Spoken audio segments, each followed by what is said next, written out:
Ош көчөсүн кеңейтүүдө мүлкүнүн 90%-на чейинки бөлүгү сүрдүрүлгөн жарандар эне сай конушунан ага өргүлүү болушту. Жалпы бул жерге 6 үй бүлө көчүрүлүп келген. Учурда алар бул жерге жайгашып жашап жатышат. Үйүңүздөр кандай экен? Жакшы эле бардыгы. Канча болду көчүп келгениңиздерге? 15 күн болду.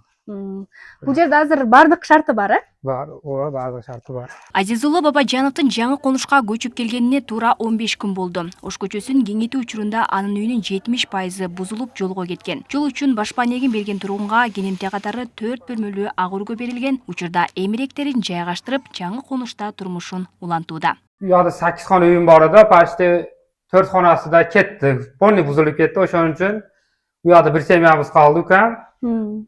Ошого биз бир семья бияка көчүп келдик. Бияка детский гана барды. Бул тараф алы толук жалай элейбиз да. Ош көчөсүн кеңейтүү учурунда жалпысынан 20 турак жайдын 90%га чейинки бөлүгү сүрдүрүүгө туш болгон. Бүгүнкү күндө алардын ичинен 6 үй бүлө даяр үйлөргө жайгаштырылса, калган 14 жаран үчүн турак жайлар даярдалып жатыптыр. Үйлөрү 100%га чейин, 70%дан 100%, 90%, 100%га чейин бузууга туура келген. Андан кийин 50%дан 70%га чейин туура келген. Анан калгандары болсо негизинен Ош көчөдө жанагындай пристройкалар бузууга туура келип жатат. Биз биринчи жашоого шарты болбой алган жарандарды эне сай конушуна көчүрүп алдын киргизип баштадык. Жаңы конуш электр энергиясы, таза суу сыяктуу бардык зарыл коммуналдык кызматтар менен камсыздалган. Жалпы мында шаардагы сүрдүрүүгө туш болгон 116 үй бүлө көчүп келип отурукташкан. Башында адам аз болсо, эми конуш чоңоюп, элдин катары калыңдап жатканын айтышат. Биздин үйүбүз ошо 4 сотыйдан ашараак еді.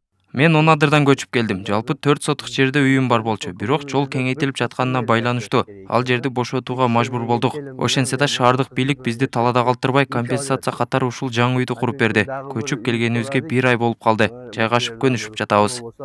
Ош шаарында жарандарга кенемте катары жер бөлүп берүү үчүн жалпысынан 53 гектар аймак трансформацияланууга жиберилген. Шаар бийлиги жолду кеңейтүү үчүн мүлкүн бошоткон жана колунда мыйзамдуу документи бар бир дагы жаран кенемтесиз калбай турганын, баарына тиешелүү компенсациялар толук берилерин билдирип келет.